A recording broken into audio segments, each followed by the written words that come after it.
ஓம் சாய்ராம். ஸ்ரீ சாயிபாபாவின் பக்தர்களின் அனுபவங்கள் என்ற புத்தகத்தை பூஜ்ய ஸ்ரீ நரசிம்ம சுவாமிஜி அவர்கள் தொகுத்து வழங்கியுள்ளார்.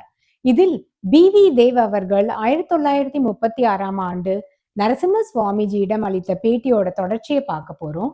அந்த பேட்டியில ஸ்ரீ சாயிபாபா அவர்கள் நானா சாஹேப் சாந்தோர்கருக்கு பகவத்கீதையின் ஸ்லோகத்திற்கு பதம் பதமாக விளக்கம் கூறினார். அந்த விளக்கத்தோட தொடர்ச்சி தான் இப்போ இந்த எபிசோட்ல பார்க்கிறோம். ஸ்ரீ சாய்பாபா கூறுகிறார், ஒரு சிஷ்யனும் அந்த குருவும் இருவருமே ஞானமே வடிவானவர்கள்.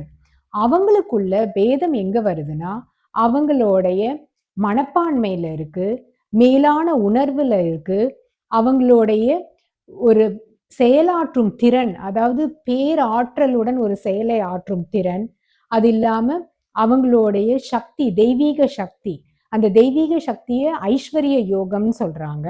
அது இல்லாம அவங்களுடைய சத்துவ நிலை, அது மேலார்ந்த ஒரு சத்துவ நிலை.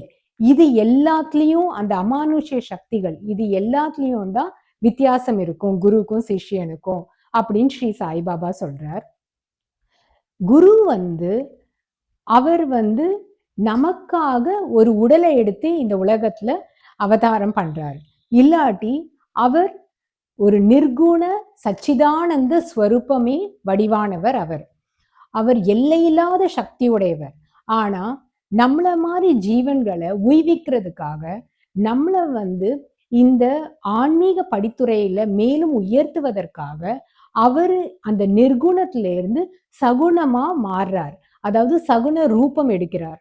அந்த சகுண ரூபம் எடுக்கிறதுனால, அதாவது மனித உருவுல அவர் வரதுனால அந்த நிர்குண சச்சிதானந்த ஸ்வரூப்புக்கு உண்டான அந்த குணங்கள்ல இருந்து எந்த மாறுபாடுகளுமே இருக்காது. அவருடைய அந்த அதீத சக்தியோ இல்ல அந்த அக்கண்ட ஞானத்திலேயோ எந்த குறைபாடுமே இருக்காது.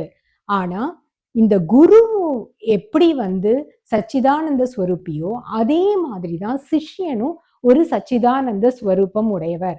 ஆனா அவர் பல பிறவிகள் எடுக்கிறதுனால அந்த பல பிறவிகள்னால வர அந்த சம்ஸ்காரங்கள்ல அவர் அறியாமையில மூழ்கப்படுறாரு. அந்த அறியாமையில அவர் இருக்கிறதுனால அவரால தன்னுடைய அந்த சச்சிதானந்த ஸ்வரூப நிலையை உணர முடியாம அந்த அறியாமையும் அந்த மாயையும் அதை மூடிடுது. இதுல இருந்து, அதாவது இந்த அறியாமையை விளக்குறது தான் அந்த குருவுடைய ஞானம் நமக்கு தேவை அப்படின்னு சொல்றாரு. நம்ம பகவத்கீதையில 5வது அத்தியாயத்துல 15வது ஸ்லோகத்தை பார்த்தா அதன்படி நாம என்ன நினைச்சுக்கிறோம்னா, ஒரு மனிதன் தான் ஒரு ஜீவன் தான் அப்படின்னு நினைக்கிறான். தான் எதற்குமே பயன்படாத ஒரு அற்ப ஜீவன் அப்படின்னு தன்னையே நினைச்சுக்கிறான். அவன் இந்த அறியாமையிலேயே உழண்டுட்டு இருக்கான். ஏன் இந்த அறியாமைனா, அவன் பல பிறவிகள் எடுக்கிறதுனால அந்த பிறவிகள் நூற்றுக்கணக்கான பிறவிகள் எடுக்கிறான். அந்த நூற்றுக்கணக்கான பிறவிகள்ல அவன் எதாவும் இருக்கான். அந்த மாதிரி இருக்கிறதுனால அதுல வர அந்த சம்ஸ்காரங்களோட விளைவுதான் அவனை தான் ஒரு ஜீவன் தான் அப்படின்னு நினைக்க வைக்குது.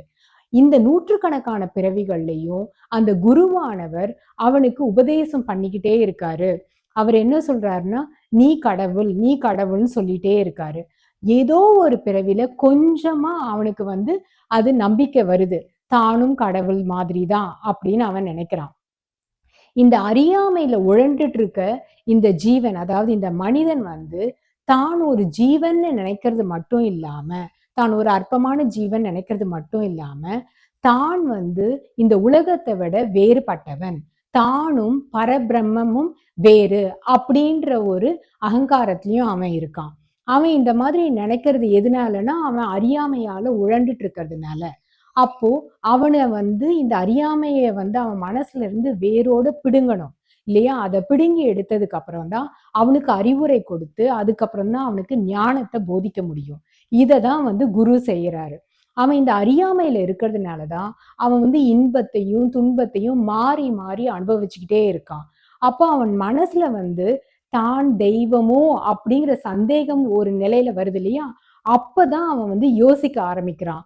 தனக்கு எங்க இருந்து இந்த அறியாமை குணங்கள்லாம் வருது, எங்க இருந்து இந்த அறியாமை வருது அப்படின்னு சொல்லிட்டு. இது ஏன் வருதுன்னா, அனாதி காலமா அவன் வந்து தான் வெறும் ஜீவன் தான், தான் வெறும் உடல் தான், அவன் தன்னையே நினைச்சுக்கிட்டே இருக்கிறதுனால, அந்த குணாதிசயங்களே அவனுக்குள்ள இருக்கிறதுனால தான், அவன் தான் கடவுளுங்கிறதையே அவன் வந்து தெரிஞ்சுக்க மாட்டேங்கிறான். அவனுக்கு கொஞ்சம் நம்பிக்கை வரும்பொழுது, அந்த குரு சொல்றாரு, "நீ கடவுள் தான். நீ வலிவானவன். நீ வந்து மிகவும் சக்தி வாய்ந்தவன். நீ ஞானமே உருவானவன்." அப்படின்னு அவனுக்கு வந்து உபதேசம் சொல்லிக்கிட்டே இருக்காரு. அப்போ அவன் யோசிக்க ஆரம்பிக்கிறான். அப்போ இந்த அறியாமை எங்கேருந்து வருது? எனக்குள்ள எங்க இருக்கு இந்த மாயை? இந்த அறியாமைய வந்து எங்கேருந்து இது தோன்றுது? அப்படிங்கிற கேள்வி எல்லாம் அவனுடைய மனசுல எழ ஆரம்பிக்குது. அந்த மாரி கேள்விகளுக்கெல்லாம் பதில் குடுத்து, அவனுக்கு அறியாமைனா என்னன்னு முதல்ல தெரிய வச்சு, அந்த அறியாமைன்ற அந்த எண்ணங்கள் எங்கிருந்து தோன்றுகிறதுன்றத தெரிய வச்சு, அவனுக்கு அறிவுரை செய்து ஞான உபதேசம் செய்றது தான் குரு. அந்த அறியாமைனா என்ன அப்படிங்கிறத நாம அடுத்த அத்தியாயத்துல பார்க்கலாம். ஓம் சாய்ராம்.